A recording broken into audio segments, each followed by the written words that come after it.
ভালো মানুষ হয়েও কেন মেলে না ভালোবাসা? কেন যেন চারদিকে শুধু ঘৃণা আর উপহাসা?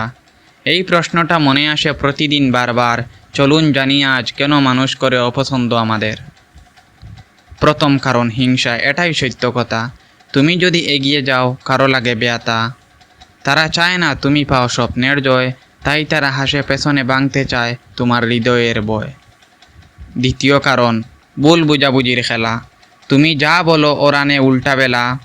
হাসি দিয়ে হয়তো কেউ ভাবে তুমি গর্বী, তুমি আসলেতে সরল, তবুও মনে করে শত্রু রবি। তৃতীয় কারণ সত্য কথা বলা। সবার সামনে দিলে যদি মুখোশ খুলে ফেলা। মানুষ শুনতে চায় মিষ্টি মিথ্যার গান, কঠিন সত্য শুনলে করে দেবে অপমান। চতুর্থ কারণ সবাইকে খুশি করা। নিজেকে ভুলে গিয়ে দাও যত সারা, কিন্তু শেষে বুঝো যতই দাও প্রাণ, মানুষ তখনও খুঁজে বেড়ায় তোমার ভুলের দান। ভালো হতে গিয়ে যদি পেলে কষ্ট, মনে রেখো সবার মন জেতা বড়ই কঠিন বস্তু।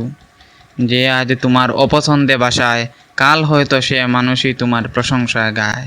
তাহলে উপায় কি, কেমন পথ? প্রথমে ভালোবাসো নিজেকে, রাখো নিজের রথ। অন্যের চোখে নয় নিজের চোখে বাঁচো, যতই ঘৃণা পাক হাসি মুখে পথ হাঁটো। ভুলগুলো শিখো কিন্তু হার মানো না, অপছন্দকারীরা তোমায় কখনো থামাতে পারবে না।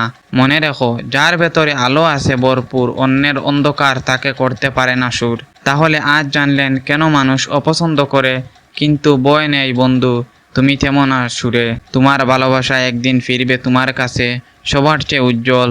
তুমি এই বিশ্বাস রাখো মনে। ভিডিওটি ভালো লাগলে লাইক কমেন্ট জানাও, চ্যানেলটি সাবস্ক্রাইব করে সাথেই থাকো। প্রতিদিন এমন কথা শোনাবো, প্রাণে জীবন পাল্টাবে ছন্দের টানে।